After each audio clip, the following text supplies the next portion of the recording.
네, 오늘 말씀 제목은 성공의 비결입니다. 우리는 누구나 성공하길 원합니다. 성공적인 인생을 살기를 원하죠.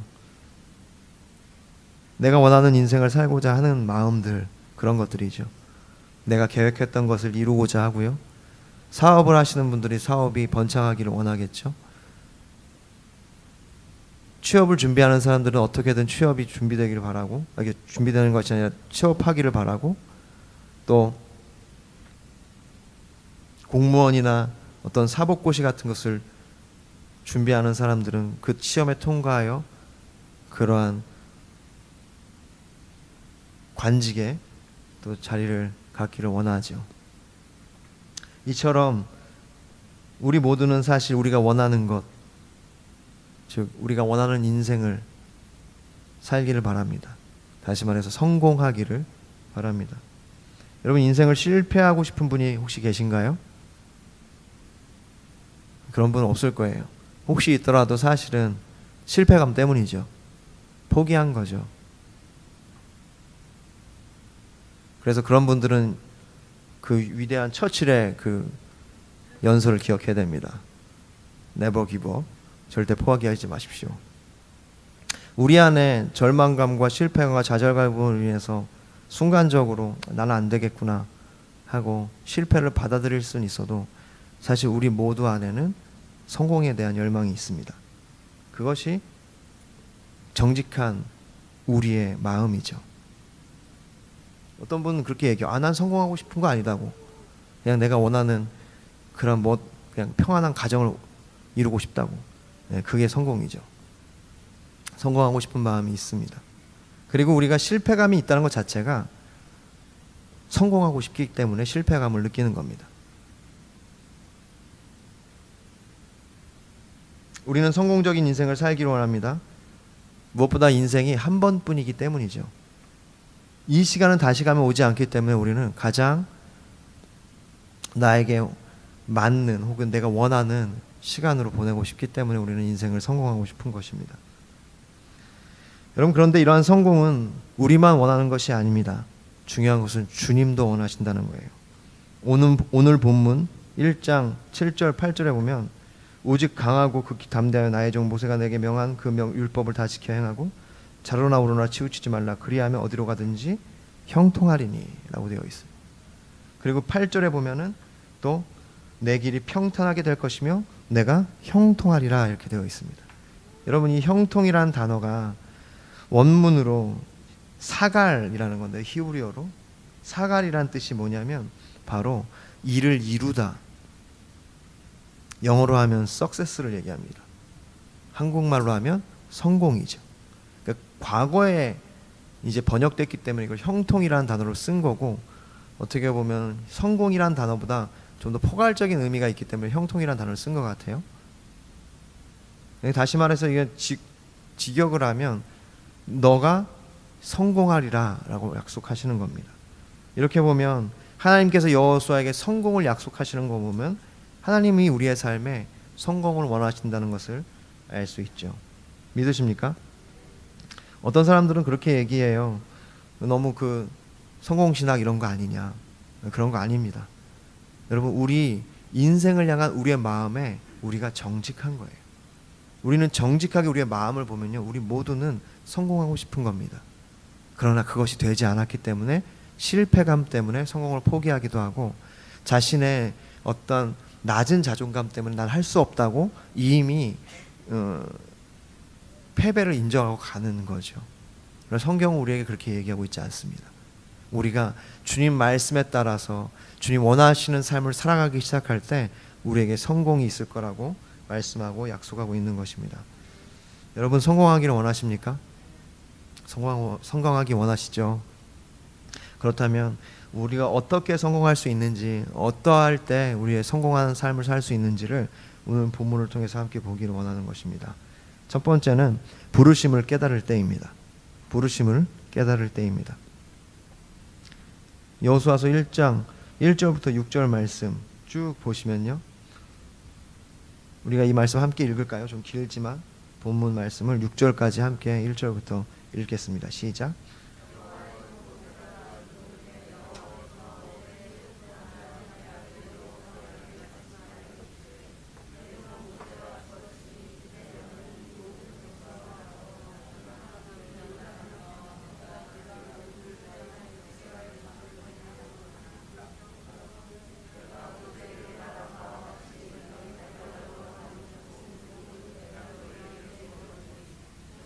광야와 이 레바논에서부터 큰 강 곧 유브라데 강까지 해적 속의 온 땅과 또 해지는 쪽 대해까지 너희의 영토가 되리라.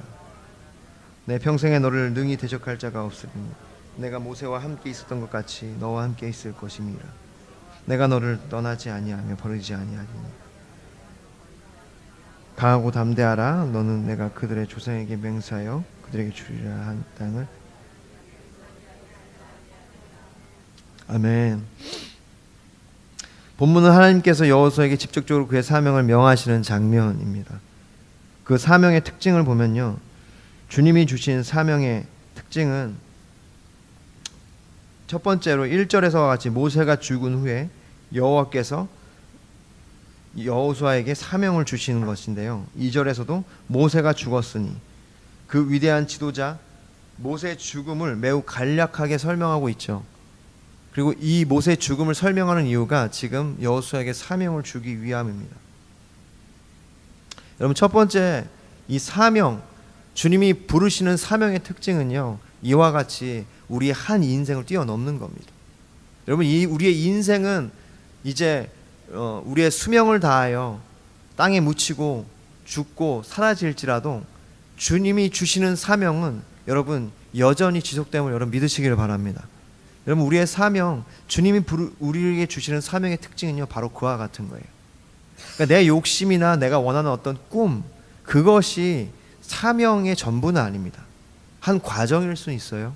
여러분, 여호수아에게 그 땅을 정복하여 이스라엘의 땅이 되게 하는 것, 각 지파에게 땅을 나눠주는 것이 하나의 인생의 목적이 될 수는 있지만, 여러분, 사명이라는 것은 뭐냐면요, 하나님께서 어떤 한 인생을 뛰어넘어서, 세대를 뛰어넘어서 계속해서 주시는 것, 그것이 오늘 본문에서 보여주는 사명의 특징입니다. 여러분, 우리가 성공하는 인생을 살기 위해서는요, 바로 그 인생과 세대를 뛰어넘는 하나님의 부르심을 깨닫기 시작할 때입니다. 그것을 알기 시작할 때, 그것을 느끼고 나에게 그것을 주신 하나님을 만나기 시작할 때 우리는 성공하는 삶을 살 수 있습니다. 왜냐하면 그러한 시각이 있을 때에만 우리가 우리의 삶을 성공으로 인도하시는 하나님을 볼 수 있기 때문이에요. 여러분의 한번 부르심과 여러분의 인생의 목표를 한번 생각해 보십시오. 그것이 단연 여러분의 그냥 인생이 끝나면 끝나는 것으로 여긴다면 여러분, 그것은 하나님 부르심이 아닐 가능성이 많습니다. 우리의 욕심일 가능성이 많아요. 하나님의 부르심은요, 우리의 인생이 끝나더라도, 한 세대가 끝나더라도 다음 세대에 연속해서 주어지는 것이 하나님의 부르심이고 사명인 줄 믿으시길 바랍니다. 오늘 이 1절 2절 말씀이 그것을 명확하게 보여줘요. 그 위대한 모세가 죽었다고 그냥 성경은 기록합니다. 주님 말씀하세요. 모세가 죽었으니 이제 너는 이 백성을 데리고 그 땅으로 들어가라. 모세에게 약속한 것 같이 내가 이 땅을 너에게 주겠다.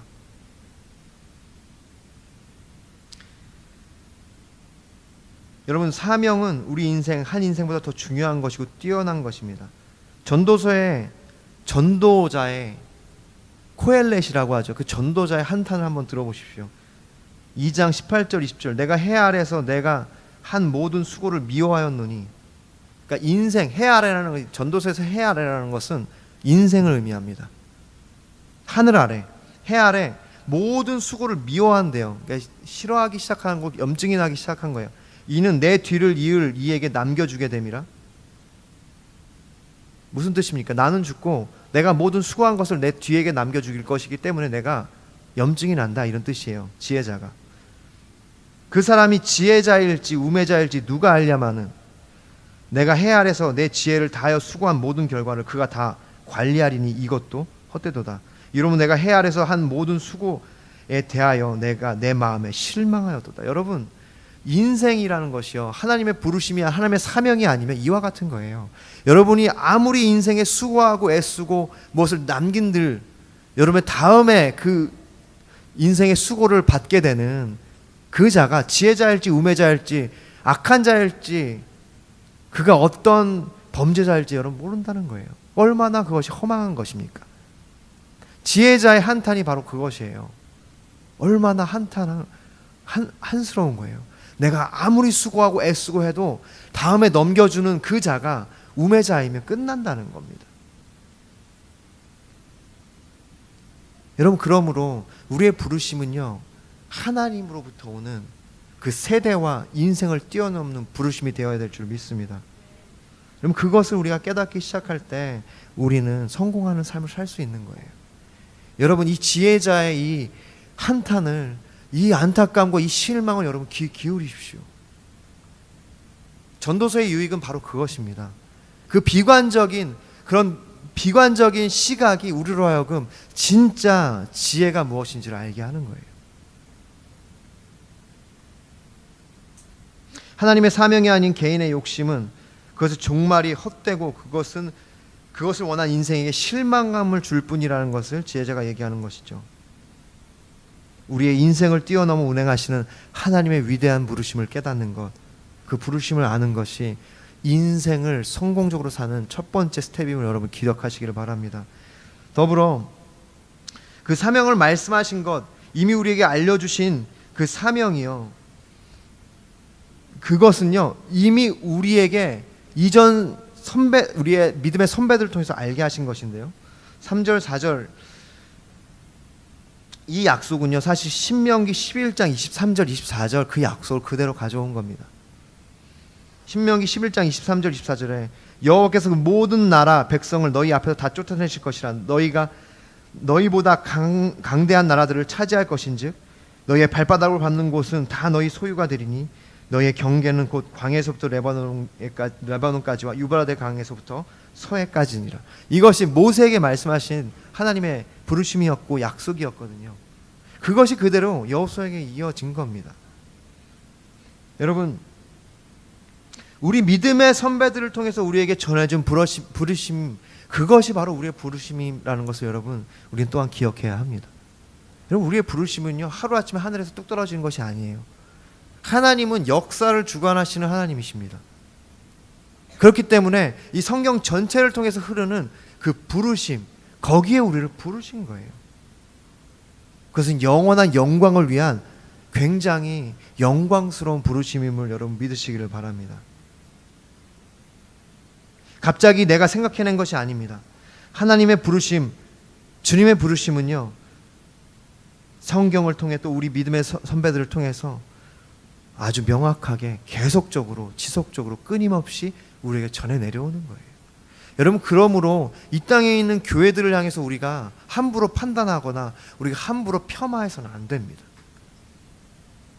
그들 모두가 그 선배로부터 주님으로부터 명하여진 그 명령의 부름을 받고 거기에 순종하는 것이기 때문이에요. 비록 우리의 인생의 부족함으로 말미암아 조금 부족하고 연약한 혹은 조금 많이 잘못된 그런 모습들을 교회들이 보이기는 하죠. 그럼에도 불구하고 여러분, 우리의 부르심이 역사를 관통하시는 하나님의 부르심을 믿으시기를 바랍니다. 우리 믿음의 선배들이 그 고귀한 부르심에 빛도 없이 이름도 없이 자신의 삶을 헌신했다는 것을 여러분 믿으시기를 바랍니다. 우리가 따라가는 그 부르심은요 바로 그와 같은 부르심이에요. 휘황찬란하고 뭔가 멋지고 그냥 모든 사람이 박수하고 갈채를 보낼 그러한 부르심이 아닙니다. 여러분, 그것은 굉장히 처절한 부르심이고 그것은 굉장히 중압감이 있는 무거운 부르심인 것이죠. 한 가지 더, 주님이 주시는 사명은요, 여러분 여기 보십시오. 오늘 이 말씀을 쭉 보면요 특징이 뭐냐면 여호와께서 여호와에게 직접 말씀하신다는 거예요. 여러분, 주님이 주시는 부르심은요 주님이 우리로 하여금 직접 알게 하신다는 겁니다. 여러분, 다른 사람이 여러분에게 너는 이렇게 살아야 돼 라고 얘기하는 것에 너무 귀 기울이지 마세요. 여러분 아시잖아요. 여러분 아무리 그 얘기 들어도 그렇게 못 삽니다. 그러니까 여러분 너무 다른 사람한테 이렇게 사세요 라고 얘기하지 마세요. 어차피 안 들어요. 어차피 안 듣고 사실은 못 들어요. 왜냐하면 각자의 인생은 각자가 살아가는 거기 때문에. 저도 사실은 그러한 우를 많이 범해요. 많이 얘기합니다. 목회자의 가장 큰 딜레마 되지도 않는데 계속 얘기한다는 거. 그리고 깨닫는다는 거, 아, 되지 않지, 기도해야지, 이렇게 되는 거죠. 중요한 것은요, 직접 하나님 앞에 직접 들어야 돼요.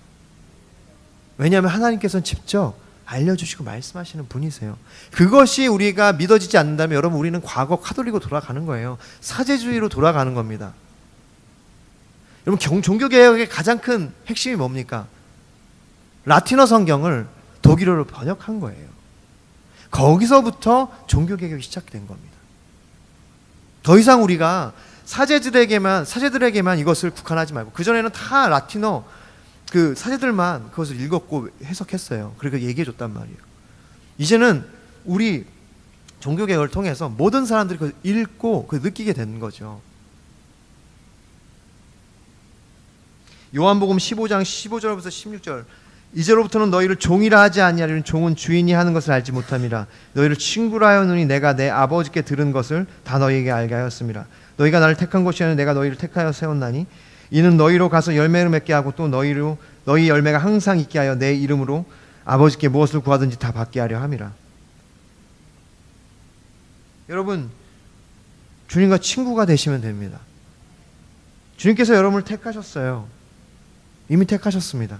그리고 여러분을 친구로 부르셨어요. 왜냐하면 종에게는 주인이 그 모든 것을 얘기할 수 없기 때문에 친구에게만 그 속마음을 다 얘기할 수 있기 때문에, 여러분, 친밀한 가운데 하나님의 부르심을 깨닫게 되기를 소망합니다. 우리가 인생에 성공할 수 있는 방법은요, 주님과 친구가 되는 거예요. 그리고 그분의 그 부르심을 직접적으로 내가 깨닫기 시작하는 겁니다. 그러기 위해서 우리가 아침 예배로 주님께 나아가는 거예요. 하나님을 우리의 인생의 그런 모든 과정 가운데 우리로 조금씩 그 부르심을 알게 하시는 겁니다. 그러므로 너무 조급하게 그 부르심을 다 알려고도 하지 마십시오. 어차피 다 몰라요. 우리가 준비될 때 우리의 경험들과 우리의 인생의 어떤 우여곡절을 통해서 우리의 심령을 변화시켜서 알게 하시는 거예요. 왜 아브라함에게 너의 그 독자 이삭을 바치라고 하셨을까요? 어떤 분이 그렇게 표현했어요. 그 마음을 찢어 넓히시려고. 그가 아들 독자, 그 눈에 넣어도 아프지 않은 그 아들을 하나님께 바칠 때 어떤 마음이겠습니까? 그 고통스럽고 그 말도 안 되는 상황 속에서도 그래도 하나님이 이 아들을 살리실 거다. 100세의 아들을 주셨으니 이 아들을 살리실 거다.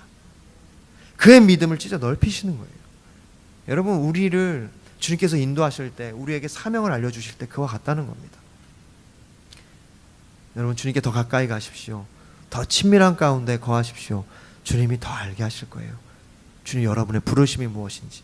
우리가 부르심을 알게 될 때 우리 인생은 성공할 수 있습니다. 할렐루야. 두 번째, 말씀에 순종할 때입니다. 여호수아 1장 7절부터 8절 말씀 함께 읽을까요? 여호수아 1장 7절부터 8절 시작. 오직 강하고 극히 담대하여 나의 종 모세가 내게 명령한 그 율법을 다 지켜 행하고 우로나 좌로나 치우치지 말라. 그리하면 어디로 가든지 형통하리니 이 율법책을 내 입에서 떠나지 말게 하며 주여로 그것을 묵상하여 그 안에 기록된 대로 다 지켜 행하라. 그리하면 내 길이 평탄하게 될 것임이라. 내가 형통하리라. 아멘. 여기 나오죠. 형통할 것이다. 내 삶이, 내 길 평탄하게 될 것이다. 언제? 주님의 말씀에 순종하는 삶을 살 때. 여러분, 두 번째는 우리가 말씀에 순종하는 삶을 살 때 우리는 성공하는 삶을 살 수 있습니다. 본문에서 매우 명확하게 말씀하시잖아요. 오직 강하고 극히 담대하여 나의 종 모세가 내게 명령한 그 율법을 다 지켜 행하고 우로나 좌로나 치우치지 말라. 그리하면 어디로 가든지 형통하리니 율법책을 내 입에서 떠나지 말게 하며 주야로 그것을 묵상하고 그 안에서 기록된 대로 다 지켜 행하라. 그러면 내 길이 평탄하게 될 것이라. 내가 형통하리라. 여러분, 여기서 이렇게 말씀에 순종하면 성공할 것이다 라고 얘기하면, 아까도 얘기했듯이 어떤 사람들은 너무 서술적인 것이라고 생각을 하죠. 성공신학, 축복신학 그런 것 아니냐고 얘기합니다. 오늘 말씀 제목을 보면 아마 그렇게 얘기하고 싶은 사람들 바로 얘기할 거예요. 뭐 우리의 인생이 성공을 위한 거냐, 무슨 성경 비결이냐, 뭐 인생 그런 어떤 뭐 인류학 강의냐, 뭐 이렇게 얘기할 수 있어요. 여러분, 그러나 오늘 이 주님의 말씀에 기울여 보십시오. 우리의 인생은요, 그 말씀이 아니면 성공이 뭔지도 모르는 것이 인생입니다. 하나님 그런 우리에게 성공에 대한 열망을 주시는 거예요. 하나님의 말씀에 순종할 때 여기 보면 좌로나 우로나 치우치지 않을 수 있다고 말씀하시죠. 이것은 우리 스스로가 세속적인 성공과 축복신앙을 구분할 수 있는 지혜가 없다는 것을 얘기하기도 합니다.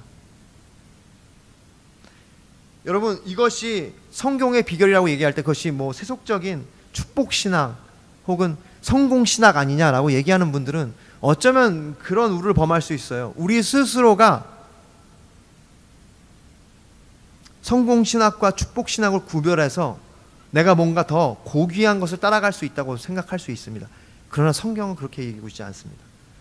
여러분, 전도서 7장 16절 18절 말씀에 굉장히 어떻게 보면은 난해하면서도 굉장히 명쾌한 말씀이 있어요. 전도서 7장 16절 18절에 지나치게 의인이 되지도 말며 지나치게 지혜자도 되지 말라. 어찌하여 스스로 패망하게 하겠느냐? 지나치게 악인이 되지도 말며 지나치게 우매한 자도 되지 말라. 어찌하여 기한 전에 죽으려고 하느냐? 너는 이것도 잡으며 저것에서도 내 손을 놓지 아니하는 것이 좋으니 하나님을 경외하는 자는 이 모든 일에서 벗어날 것임이니라. 여러분, 이 말씀이 무엇입니까? 의인이 되지 말라는 말씀인가요? 아니에요. 우리 스스로 의인이 될 수 없다는 것을 얘기하는 거예요. 이 말씀에 지나치게 의인이 되지 말며 지나치게 지혜자가 되지 말라. 다시 말해서 의인과 지혜가, 그런 지혜자가 우리가 스스로 우리가 그렇게 될 수 없다. 자만하지 말라는 말씀이에요. 왜냐하면 그 전도서 7장 20절에 이렇게 얘기합니다. 선을 행하고 전혀 죄를 범하지 아니하는 의인은 세상에 없기 때문이라. 로마서 3장 10절에도 기록된 바 의인은 없나니 하나도 없으며 스스로, 그러니까 여기 말씀하듯이 의인은 없습니다. 우리 스스로 의인이 될 수 없어요. 그러니까 여러분, 너무 지혜롭게 되려고 하지 마시고 너무 의롭게 되려고 하지 마십시오. 여러분 안에 성공하고자 하는 마음이 있으면 그것을 추구하세요. 대신 중요한 것은 하나님의 부르심을 아는 것이 중요하다는 거예요. 두 번째, 하나님 말씀에 순종하는 것이 중요하다는 겁니다. 무조건적으로 세속적인 신학이라고, 그런 신앙이라고 저급한 것이라고 치부하지 마십시오. 우리 안에는 그것을 구분할 지혜조차 없다고 주님 이 성경은 얘기하고 있는 거예요. 우리에게는 그것조차 구분할 수 있는 지혜가 없기 때문에 이것도 갖고 있고 저것도 갖고 있으라. 둘 다 놓지 말라. 오직 하나님을 경외하라. 그리하면 이것에서 벗어나리라. 할렐루야. 여러분, 또 빌립보서 말씀에도 그렇게 얘기하고 있습니다. 빌립보서 2장에 하나님께서 우리에게 말씀하실 때 13절에 너희 안에 행하시는 이는 하나님이시니 자기의 기쁘신 뜻을 위하여 너에게 소원을 두고 행하게 하시다니. 하나님의 부르심, 하나님의 뜻을 이룰 때, 우리의 삶에 성공을 주실 때 무엇을 두고 행하신다고요? 소원을 두고 행하신대요. 그것이 무엇입니까? 그것이 바로 성공에 대한 갈망이에요. 원하는 것을 이루고자 하는 것.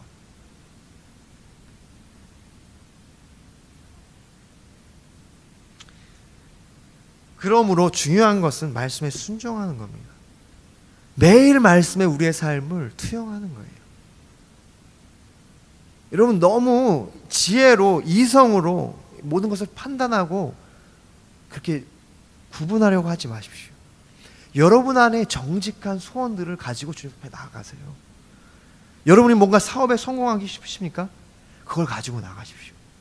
그 소원을 주신 것이 하나님이세요. 왜냐하면 그 소원함을 여러분에게 두시고 주님의 뜻을 이루어가시기 때문입니다. 믿으십니까? 할렐루야. 바울의 소원이 무엇이었어요?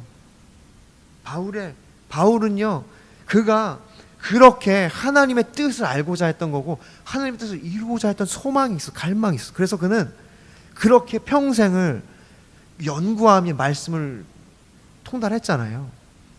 아직 예수님을 만나기 전에는 그것들이 예수님을 믿는 자들을 박해하는 것으로 작용했지만 이제 그 소원함, 말씀을 탐구하고 그것을 깨닫고 하나님을 추구했던 그 삶이 어떻게 됩니까?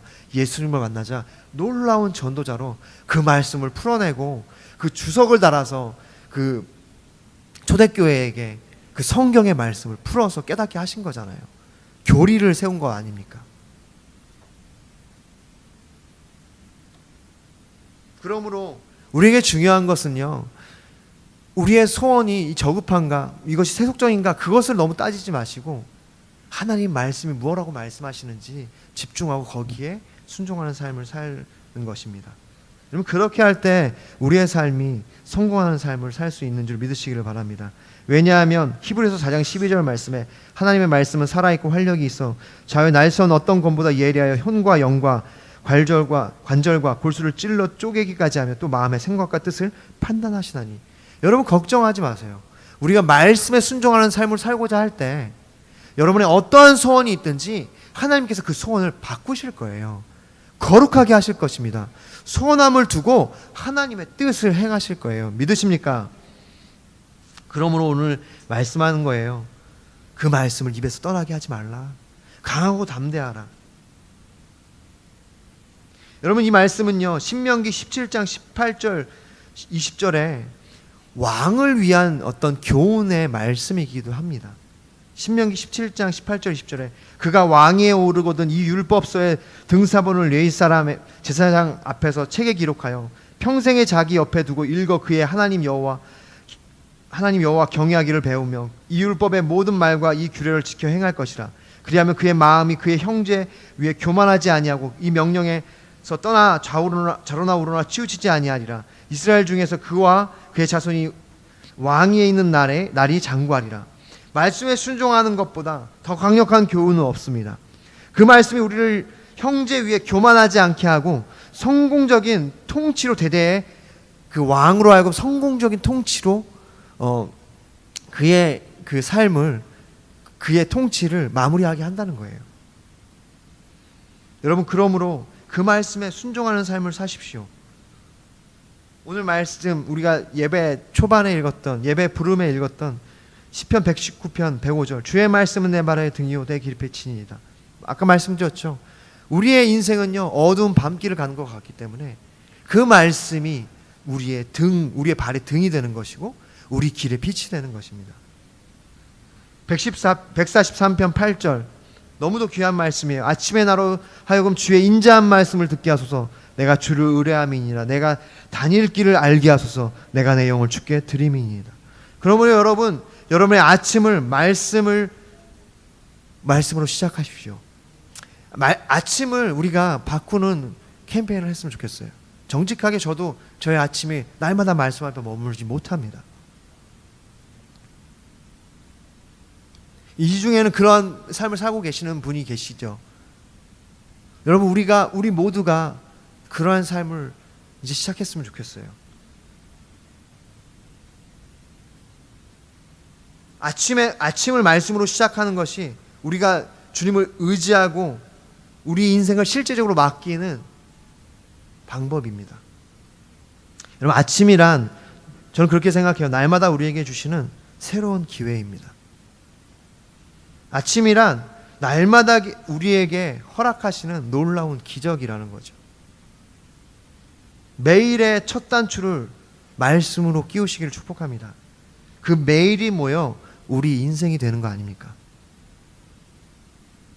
그래서 매일 아침을 말씀으로 시작하는 것이 여러분 우리 인생을 말씀으로 시작하는 것입니다. 믿으십니까? 그래서 아침에 일어나서 여러분 말씀으로 시작하시고 이 아침 예배를 통해서 여러분이 말씀으로 여러분의 삶을 여시기를 바랍니다.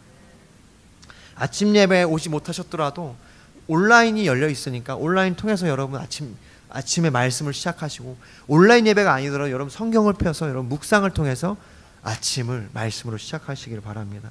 여러분, 말씀밖에 없어요. 우리의 인생이 성공하는 방법은요, 말씀밖에 없습니다. 말씀이 모든 것을 깨닫게 하실 것이고 말씀이 우리가 어디로 가야 할지를 알려주실 것이에요. 여러분, 두려워하지 마십시오. 조급해하지 마세요. 말씀을 펴십시오. 아침에 말씀을 읽으십시오. 그리고 이 시편 143편의 기자처럼 여러분 기도하세요. 아침에 나로 하여금 주의 인자한 말씀을 듣게 하여 주시옵소서. 세 번째, 마지막으로 하나님과 동행할 때 우리는 성공할 수 있습니다. 여호수아서 1장 9절, 내가 내게 명령한 것이 아니냐, 강하고 담대하라, 두려워하지 말며 놀라지 말라, 너가 어디로 가든지 너의 하나님 여호와가 너와 함께 하느니라 하시니라. 할렐루야. 신명기 31장 6절부터 8절 말씀에 동일한 말씀이 있죠. 너희는 강하고 담대하여 두려워하지 말라, 그들 앞에서 떨지 말라, 이는 너의 하나님 여호와가 그가 너와 함께 가시며 내 하나님 여호와 그가 너와 함께 가시며 결코 너를 떠나지 아니하시며 버리지 아니하실 것임이라 하고, 모세가 여호수아를 불러 온 이스라엘의 목전에서 그에게 이르되 너는 강하고 담대하라, 너는 이 백성을 거느리고 여호와께서 그들의 조상에게 주리라 맹세하신 땅에 들어가서 그들에게 그 땅을 차지하게 하라. 그리하면 여호와 그가 내 앞에서 가시며 너와 함께 하사 너를 떠나지 아니하시며 버리지 아니하시니 너는 두려워하지 말라, 놀라지 말라. 할렐루야. 이것이 하나님의 약속이에요. 우리와 함께 하시고 우리와 함께 가시고 우리와 함께 동행하시고 떠나지 않겠다고 약속하십니다. 여러분, 이 말씀을 믿으시기를 바랍니다. 여러분을 부르신 하나님, 그 신실하신 하나님께서 말씀하세요. 반복적으로 강하게 말씀하세요. 내가 너와 함께 하겠다. 주님과 함께 하시는 것이 우리 인생의 성공의 비결입니다. 임마누엘의 하나님을 얘기하는 거예요. 임마누엘의 하나님, 바로 예수님이죠. 하나님이 우리와 함께 하신 것, 하나님이 우리 가운데 나타나신 것이 바로 예수님입니다. 주님과 함께 하는 것, 그것 자체가 성공이죠.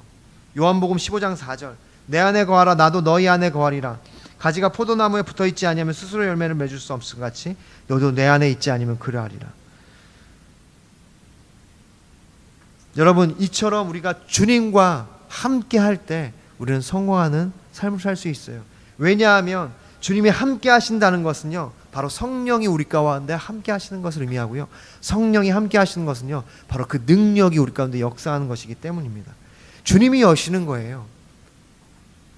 주님이 여셔서 우리로 하여금 주님의 길로 형통하게 가게 하시는 것입니다. 요한복음 14장 26절에 보혜사 곧 아버지께서 내 이름을 보내실 성령, 그가 너에게 모든 것을 가르치시고 내가 너에게 말한 모든 것을 생각나게 하시리라. 성령님께서 이미 우리와 함께 계시는 줄 여러분 믿으시기를 바랍니다. 중요한 것은요, 우리가 그분을 인정하고 그분이 우리의 삶에 하나님의 뜻을 알리시도록 기대하고 기다리는 것이에요. 여러분, 그런데 많은 분들이 성령이 우리와 함께 하신 것을 잊고 산다는 겁니다. 그냥 내 생각이 흐르는 대로, 내 생각대로, 내 마음대로 그냥 살아가는 거예요. 여러분, 이미 성령이 여러분 안에 내주하시고 동행하시는 것을 여러분 믿으시기를 바랍니다.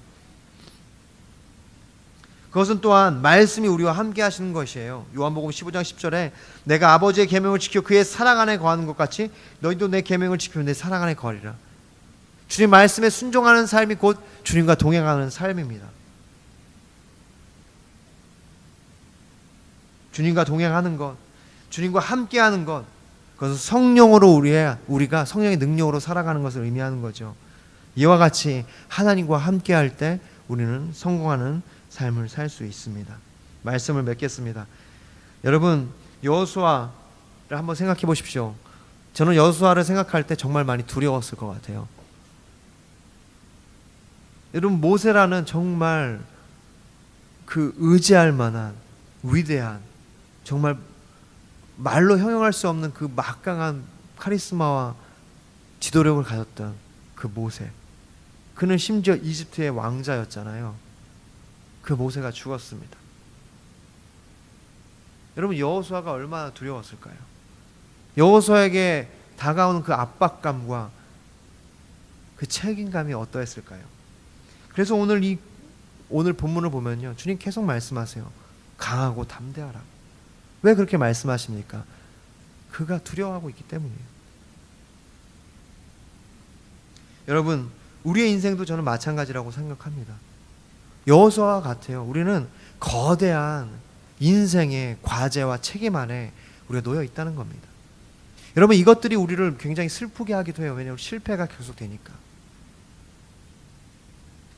어떤 사람들은 그 두려움과 그 실패감을 이기지 못하고 스스로 삶을 포기하기도 합니다. 그런 안타까운 소식들이 들리기도 하죠. 참 마음이 아프고 안타깝습니다. 남일 같지도 않아요. 여러분 어떻게 해야 합니까?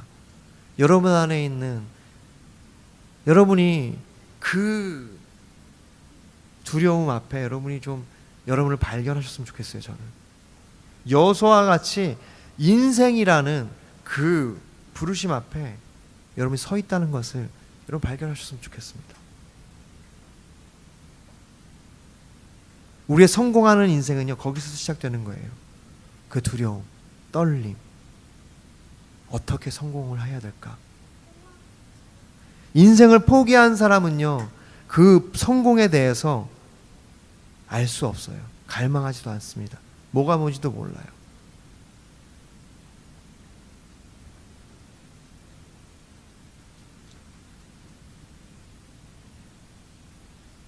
여호수아가 당면한 그 두려움, 여러분 그것이 우리의 삶에 우리에게도 지금 있는 두려움이라고 저는 믿습니다. 여러분 그 두려움을 여러분 직면하십시오. 그때 주님께서 여러분 가운데 말씀하기 시작하실 거라고 저는 믿습니다. 여러분이 그 두려움 앞에 실패감이 있을 수 있어요.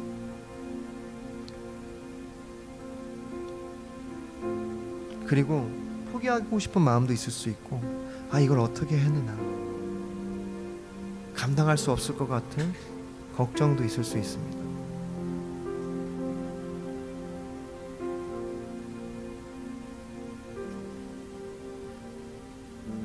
어떻게 해야 될까요? 첫 번째는 여러분 이 성공할 것이라는 그 약속을 받아들이셔야 됩니다. 하나님이 여러분에게 약속하시는 거예요. 너가 형통하리라. 사단의 속임에 넘어가지 마십시오. 사단은요, 성공과 실패 어떤 것도 관심 갖지 못하게 하고 다만 내 욕심과 내 육신의 정욕을 따라 살아가게 할 뿐입니다. 아무 생각이 없게 만들어요. 돈을 왜 버냐면 내가 내 욕심대로 살고 싶어서, 그냥 내가 원하는 대로 가족들 도와주고, 그것이 되게 거룩하다고 생각합니다. 여러분 그거는 힘이 없어요. 진짜 성공은요, 우리에게 주신 사명을 감당하는 거잖아요. 성공에 대한 열망을 여러분 가지십시오. 그리고 오늘 말씀을 기억하셨으면 좋겠어요. 그 성공에 대한 열망을 가지고 하나님의 사명을 발견하십시오. 여러분 각자를 향한 하나님의 사명을 주님으로부터 직접 발견하시기를 바랍니다. 그러기 위해서 여러분 하나님 말씀에 순종하시고 말씀에 가까이 나아가세요. 그 말씀이 여러분을 하여금 그 사명을 깨닫게 하실 거예요. 그리고 주님과 동행하십시오. 주님을 인정하세요. 범사의 주를 인정하십시오. 여러분 그럴 때 실패에 대한 모든 두려움과 강박들은 사라지고요, 우리 안에 믿음이 생기기 시작합니다. 감사가 생기기 시작합니다. 할렐루야. 이러한 인생을 성공하는 형통으로 나아가는 우리 모든 마무리교회 성도님들이 되기를 소망합니다.